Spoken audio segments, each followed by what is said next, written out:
Hi, this is Lee Thurber talking with Mike Blake. Mike's the owner, builder of Mike Blake Custom Homes, builds beautiful houses kind of in the eastern half of the Metroplex. And Mike, with the impact of the coronavirus, what kind of new features, or not so much new, but what kind of feature modifications are people asking for? I mean, I would suspect things like larger pantries, more storage, that kind of stuff. What kind of things have come up in your conversations about new builds that you're working on or prepping for? Well, I think you're right. I think there's been some subtle changes.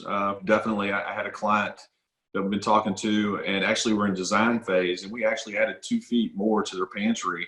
And I think in large response to the coronavirus, they wanted more storage now. And then also we added an under-counter refrigerator and some other things that gives them some extra storage space.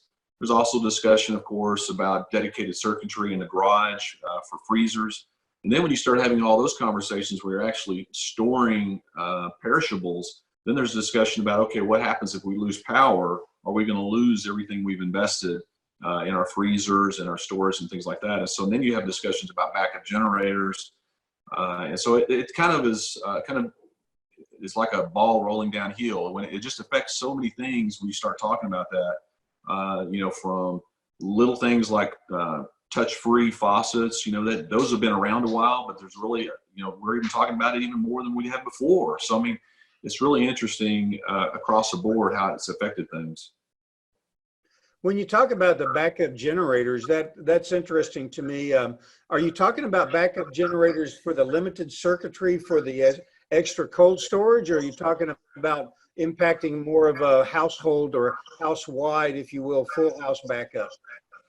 Yeah, I mean, you can go both ways with that. I mean, in very large homes, I typically don't do the whole house. I mean, so what we'll end up doing is we'll put a pretty large generator out there, but we'll only dedicate certain circuits that will be on that generator. So if we lose power, then that generator will only provide power to certain circuits in the house. And there's also some other technology things that will modulate that so you don't overload the generator for some reason and it suddenly shuts down. So I would say in the larger homes, you don't go to the expense of doing a whole house, because then you start talking about a commercial grade generator, and so you use it a little bit differently. Okay. Mike, thanks for the update. Appreciate the information. Sure.